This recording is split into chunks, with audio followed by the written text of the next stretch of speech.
صلی اللہ علی محمد صلی اللہ علیہ وسلم۔ بسم اللہ الرحمن الرحیم، نحمده ونصلی علی رسوله الکریم، اما بعد، اعوذ باللہ من الشیطان الرجیم، بسم اللہ الرحمن الرحیم۔ انما الخمر والمیسر والانصاب والازلام رجس من عمل الشیطان فاجتنبوه، وقال رسول اللہ صلی اللہ علیہ وسلم: الخمر جماع الاثم، او کما قال علیہ الصلاۃ والسلام۔ اس موقع پر معاشرے میں جو لعنت، جو بدترین قسم کا گناہ ہی نہیں بلکہ ام الخبائث، گناہوں کی ماں اور گناہوں کا مجموعہ، یعنی شراب کا گناہ جتنا پھیلتا جا رہا ہے، جتنا اس کا ہلکا پن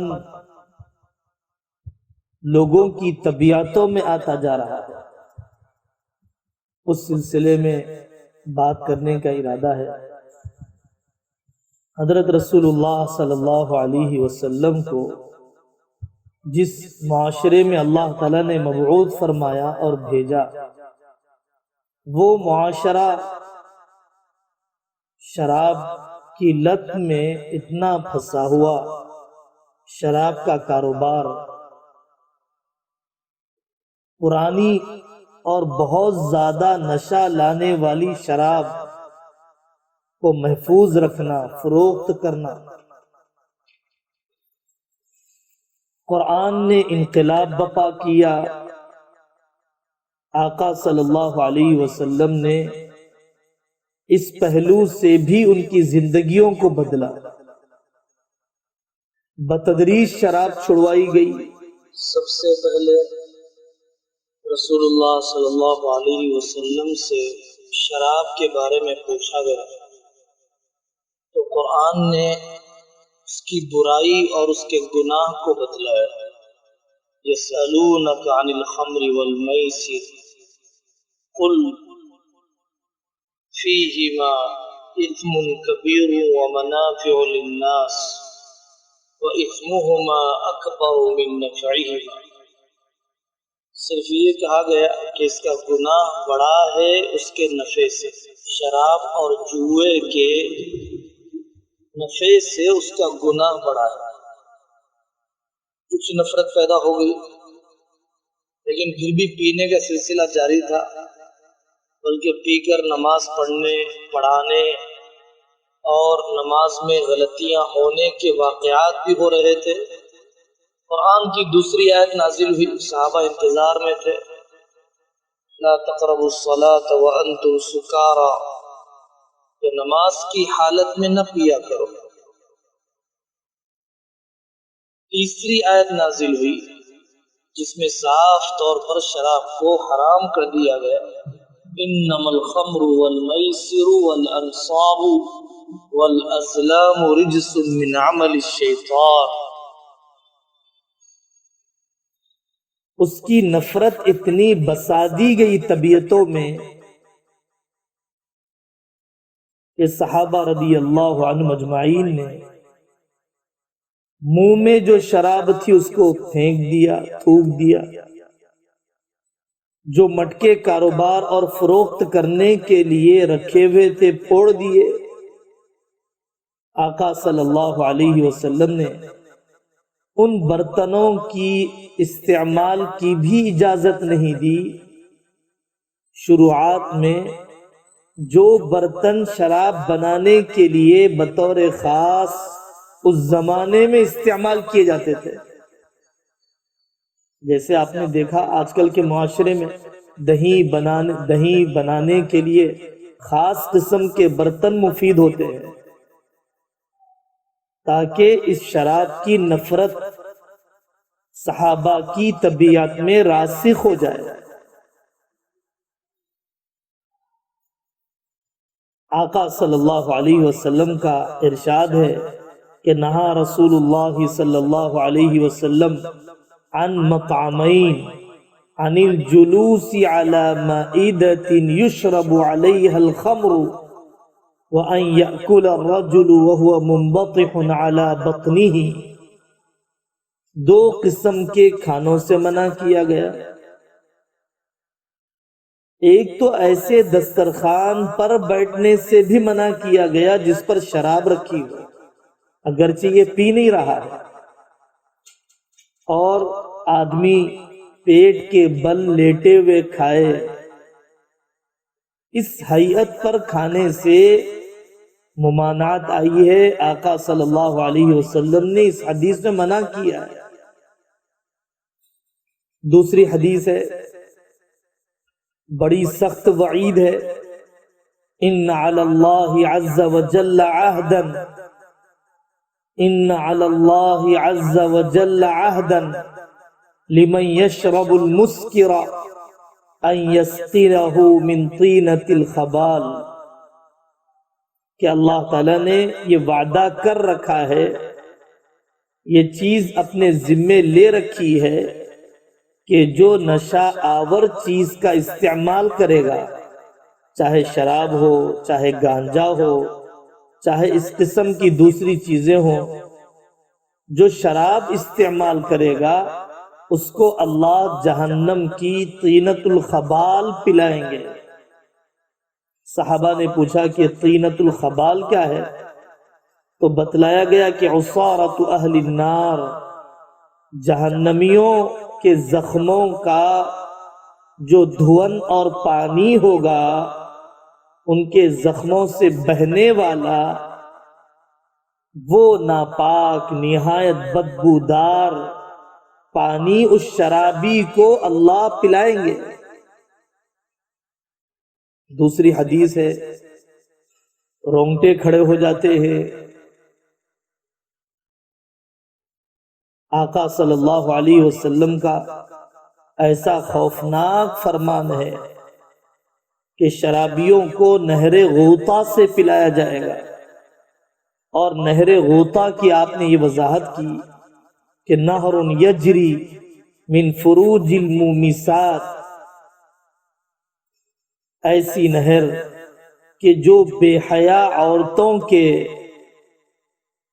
اندرونی جسم سے بہے گی، اتنی بدبودار ہوگی وہ نہر اور اس کا پانی ان کے جسموں سے بہنے والا کہ جس سے جہنمی بھی برداشت کر نہیں پائیں گے۔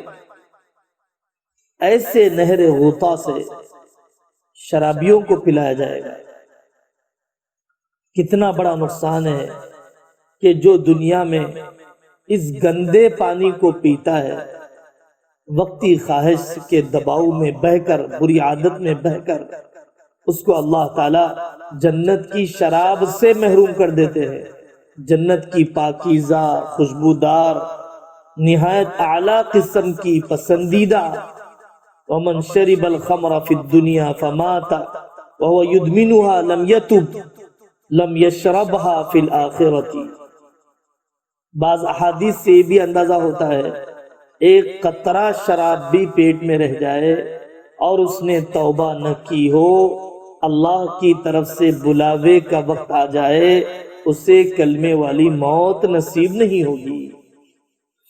عام طور پر شراب کی لت اور شراب کی عادت اس طور پر پڑ جاتی ہے، بچوں کا پریشان کرنا، بے روزگاری کا ہونا، قرضوں کے دباؤ کا بڑھنا، کسی دوست کا بے وفائی کرنا، یہ چیزیں جب آدمی کے ذہن و دماغ پر سوار ہو جاتی ہیں تو شراب کا سہارا لیتا ہے، اور کہا بھی جاتا ہے کہ یہ دوا ہے۔ آقا صلی اللہ علیہ وسلم نے فرمایا انہا لیست بدوا ولکنہ داء، کہ شراب دوا نہیں ہے، وہ تو بیماری ہے۔ غم ختم نہیں ہوتا ہے، عقل چھپ جاتی ہے، مصیبت ختم نہیں ہوتی ہے، ذہن و دماغ مفلوج ہو جاتے ہیں۔ آقا صلی اللہ علیہ وسلم کا ایک جگہ پر ارشاد ہے، ان اللہ لم یجعل شفاءکم فیما حرم علیکم، اللہ تعالیٰ نے حرام کی ہوئی چیزوں میں تمہارے لیے شفا رکھی ہی نہیں ہے۔ جوامع الکلم یعنی ایسے جملے کہ جو حکمتوں کا سمندر ہوتے ہیں، اس میں سے ایک جملہ ہے آقا صلی اللہ علیہ وسلم کا، الخمر جماع الاثم، یہ شراب ایک گناہ نہیں ہے، گناہوں کا مجموعہ ہے۔ اس کو سمجھنے کے لیے ایک واقعہ ہے، حضرت عثمان رضی اللہ عنہ نے نقل فرمایا کہ پہلے زمانے میں ایک رانی تھی، بادشاہ کی بیوی تھی، ایک عابد پر حسد ہوا، اس کی ستھری زندگی پر حسد ہوا، اس نے اس عابد کو بلایا، تین چیزیں سامنے رکھ دی، شراب، غلام کا قتل اور بے حیائی خود سے۔ اس عابد نے سوچا تینوں بڑے گناہ ہیں، چلو تھوڑی سی شراب پی لیتا ہوں۔ اس نے تھوڑی سی شراب پی تو وہاں پر کہا گیا کہ اور پیجئے، اور پیا، نشہ چڑھ گیا، بدحواس ہو گیا اور مطالبہ خود کرنے لگا وہ، تو غلام سے ڈالنے میں تاخیر ہو گئی تو غلام کا قتل کر دیا، اور جب نشے میں دھت ہو گیا تو بے حیائی کا گناہ بھی کر دیا۔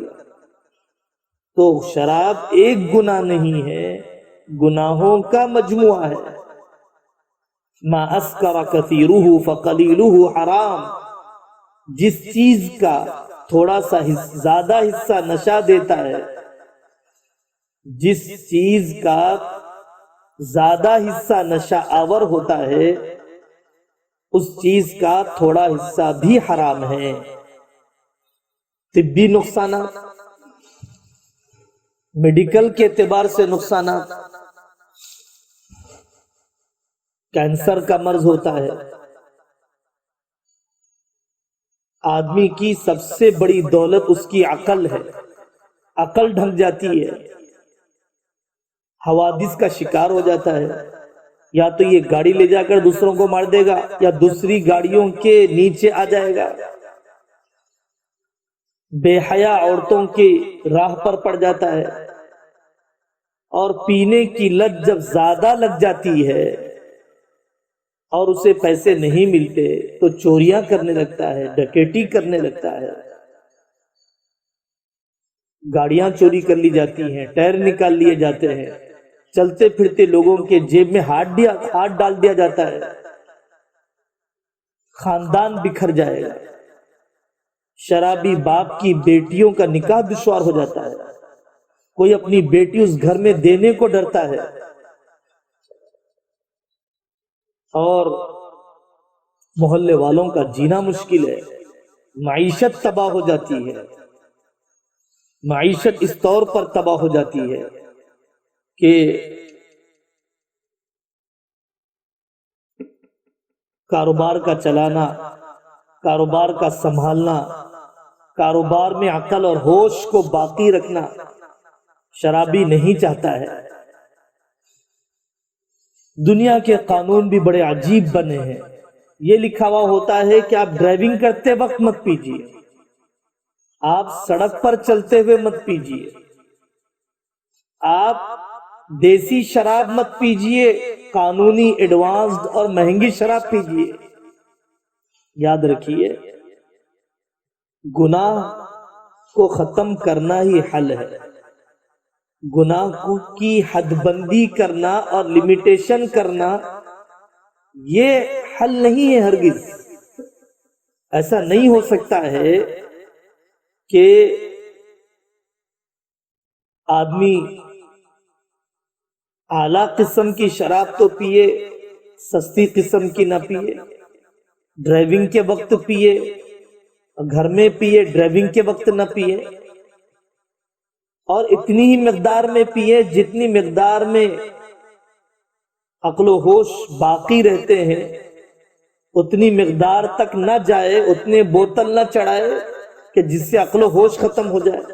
ایسی حد بندی نہیں کی جا سکتی ہے، ایسے روک تھام نہیں کی جا سکتے ہیں، ایسا بریک نہیں لگایا جا سکتا ہے۔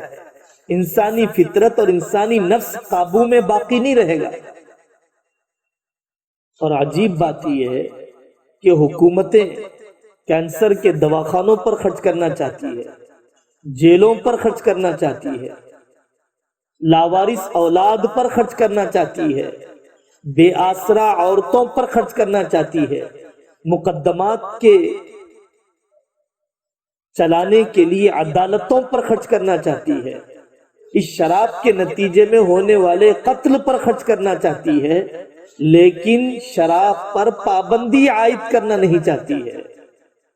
حالانکہ اگر یہ سب اخراجات کو کم کر دیا جائے اور صرف شراب پر پابندی عائد کی جائے تو بہت بڑے نفع کی امید ہے، بہت بڑے خیر کے وجود میں آنے کی امید ہے، اور بہت بڑے بجٹ کے بچنے کی امید ہے۔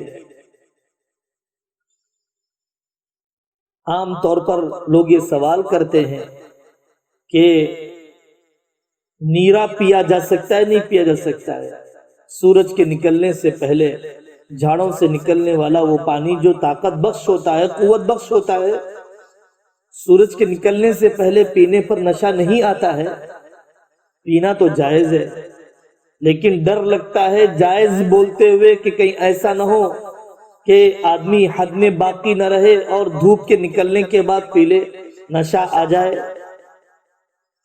اس گناہ کی سنگینی اتنی ہے کہ ارشاد ہے لعن اللہ الخمر وشاربها وساقیها ومبتاعها وبائعها ومعتصرها وحاملها والمحمولة الیہ۔ اللہ کی لعنت برستی ہے، رحمت سے دور کر دیا جاتا ہے، پھٹکار لگتی ہے اس شخص کو جو شراب پیتا ہو، پلاتا ہو، خریدتا ہو، بیچ رہا ہو، نچوڑ رہا ہو، تیار کرتا ہو، اسے لے جا کر پیش کرتا ہو دکانوں میں، اور جس کو لا کر پیش کیا جائے برائے استعمال، اس پر بھی اللہ کی لعنت برستی ہے۔ یہ جرم اس لیے بھی سنگین ہے کہ برملا انجام دیا جاتا ہے، کھل کر کیا جاتا ہے، علانیہ کیا جاتا ہے،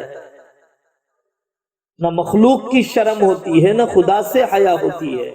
کل امتی معافا الا المجاہرین، میرے ساری امت کے گناہ معاف ہوں گے، لیکن جو گناہ ڈھٹائی سے کیے جائیں، جو گناہ کھل کر کیے جائیں، جرأت اور دلیری سے کیے جائیں، اس گناہ کی معافی کے لیے بڑی توبہ کرنی پڑتی ہے۔ آپ سوچئے، من اکل ثوما او بصلا فلیعتزلنا ولیعتزل مسجدنا ولیقعد فی بیتہ، کہ جو آدمی لہسن کھائے یا پیاز کھائے وہ ہم سے دور رہے، ہماری مسجدوں سے دور رہے، اپنے گھر میں بیٹھا رہے۔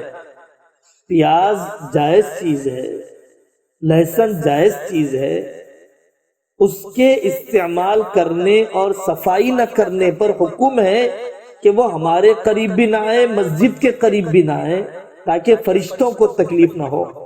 یہ بدبودار چیز کھانے والے جائز چیزوں پر یہ حکم ہے، تو سوچئے جو شخص شراب پیتا ہے اس کے منہ سے ہی نہیں جسم سے بھی بدبو مہکتی ہے، ایسے آدمی کے قریب فرشتے کیسے آئیں گے؟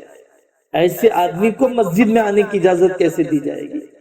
آ جائے تو سمجھانا چاہیے، کنارے لینا چاہیے، کمرے میں بٹھانا چاہیے، جماعتوں میں بھیجنا چاہیے، لیکن رحمت کے فرشتوں سے دوری بھی تو کتنے بڑے نقصان کی بات ہے۔ مال ضائع ہوتا ہے، خاندان بکھر جاتے ہیں، کرائے پر کوئی مکان دینے کے لیے تیار نہیں ہوتا ہے۔ ان سب چیزوں کے لیے سب سے پہلی چیز ہے کہ شراب پینے والا روکنے اور توبہ کرنے کا عزم مصمم کرے۔ جب تک وہ عزم مصمم اور پکا ارادہ نہیں کرتا ہے، اس وقت تک اس بدترین عادت اور لعنت سے نجات نہیں مل سکتی ہے۔ اس موقع پر وہ واقعہ جگر مراد آبادی رحمت اللہ علیہ کا غزل کے بادشاہ گزرے ہیں، اردو ادب میں امام شمار کیے جاتے ہیں۔ ایک صاحب حضرت تھانوی رحمت اللہ علیہ کے پاس جا رہے تھے۔ جگر مراد آبادی رحمت اللہ علیہ نے کہا، بھئی حضرت سے پوچھنا کہ مجھ جیسا بدکار اور سیاکار بھی آپ کی خدمت اقدس میں حاضر ہونا چاہتا ہے، اگر آپ اجازت مرحمت فرما دیں۔ حضرت تھانوی رحمت اللہ علیہ نے اجازت دی کہ جی جان سے اجازت سے تشریف لائیں۔ جگر مراد آبادی رحمت اللہ علیہ آئے، توبہ کی بیعت کی اور یہ کہا کہ حضرت میرے لیے دعا کر دیجئے، دعا کر دیجئے اس بری عادت سے نجات مل جائے، دوسری دعا کر دیجئے حج کی توفیق مل جائے، تیسری دعا کر دیجئے ایمان پر اللہ مجھے موت عطا فرما دے۔ حضرت تھانوی رحمت اللہ علیہ نے دعا کی، شراب انہوں نے چھوڑ دی، طبیعت ناساز ہو گئی۔ ڈاکٹروں نے کہا کہ آپ بالکلیہ بیک وقت چھوڑ دیں گے تو آپ کی جان کا خطرہ ہے، مر جائیں گے آپ، تھوڑی تھوڑی چھوڑیے، آہستہ آہستہ مقدار کم کرنا شروع کیجئے۔ 2 بوتل پیتے تھے، 1 بوتل پیجئے، پھر آدھی بوتل پیجئے۔ جگر مراد آبادی رحمت اللہ علیہ نے فرمایا، اگر پیتا رہوں گا تو کتنے سال جی لوں گا میری باڈی اور میرے جسم کی قوت و توانائی کے اعتبار سے؟ تو ڈاکٹروں نے کہا کہ اگر آپ پیتے رہیں گے تو 2 سال جی لیں گے، اور اگر فوراً ایک ساتھ آپ چھوڑ دیں گے، دفعتاً چھوڑ دیں گے تو ڈر ہے کہ 2 ہفتے میں مر جائے۔ تو جگر مراد آبادی رحمت اللہ علیہ نے فرمایا 2 سال میں بھی مرنا ہے، 2 ہفتے میں بھی مرنا ہے، پیتے پیتے جینے کے مقابلے میں چھوڑ کر 2 ہفتے میں مر جانا میرے لیے بہتر ہے۔ پیتے پیتے میں 2 سال جینا نہیں چاہتا، اس گناہ کو چھوڑ کر 2 ہفتے میں مرنے کے لیے تیار ہوں۔ اللہ کا کرنا، اللہ جل جلالہ عمن والہ نے ان کے معمولی سے علاج معالجے پر اور بالکلیہ مکمل طور پر شراب کے چھوڑ دینے پہ ان کی صحت کو بھی درست بنا دیا اور اپنے گھر کی حاضری کی توفیق بھی دی، اور امید ہے کہ ایمان پر بھی خاتمہ ہوا اور ایک ولی کی صحبت کی دولت بھی انہیں ملی۔ ہمارا معاشرہ چونکہ فضول خرچیوں کا عادی اور نامناسب قسم کے کاموں میں اپنی دولتوں کو لٹانے پر لگا ہے، فارم ہاؤسوں پر لگاتا ہے، فنکشن ہالوں کے کاروبار پر لگاتا ہے، لیکن ہمارے پاس ریہیب سینٹرز اور ریہیبلیشن سینٹرز نہیں پائے جاتے ہیں کہ جہاں پر ان شرابیوں کو رکھا جائے اور ان شرابیوں کو رکھ کر ایمان و عمل کی فضا میں ایسی ذہن سازی کی جائے، ایسی غذائیں فراہم کی جائے اور ایسی دوائیں دی جائے کہ جس سے وہ شراب کی عادت بھی چھوڑ دیں، اور اس کے بعد ان کی طبیعت کچھ آگے پیچھے اتار چڑھاؤ آتا ہے تو سنبھل بھی جائے۔ ریہیبلیشن سینٹرز ہیں ان شرابی لوگوں کے لیے، لیکن غیر مسلموں کے، جہاں پر میڈیٹیشن کیا جاتا ہے، جہاں پر پوجا کروائی جاتی ہے، جہاں پر ہندوانہ رسومات کرائے جاتے ہیں، اگر شراب کی عادت چھوٹ بھی جائے تو ایمان کا جنازہ ضرور نکل جائے گا۔ دعا کرنا چاہیے۔ ابتدا میں جب آدمی پینے لگتا ہے اور یہ پینے کا رواج اتنا زیادہ ہوتا جا رہا ہے کہ گانجا، افیون اور مختلف قسم کے ڈرگز اور ایسی حیرت انگیز قسم کی نشیلی دوائیں، انجیکشن، کالجز کے بچے، لڑکیاں عادی ہوتی جا رہی ہیں۔ اپنے گھر میں جب اس قسم کی کوئی چیز پیدا ہو جائے، سب لوگ متفکر ہوں، ڈاکٹر سے رجوع کیا جا سکتا ہے، اللہ والوں سے دعا کروائی جا سکتی ہے۔ لوگ محلہ بدلنا نہیں چاہتے ہیں، حلقہ احباب دوستوں کے سرکل کو بدلنا نہیں چاہتے ہیں۔ بری موت، بری لت اور معاشرتی نقصانات سب گوارا ہے، لیکن یہ چیز چھوڑنا گوارا نہیں ہے۔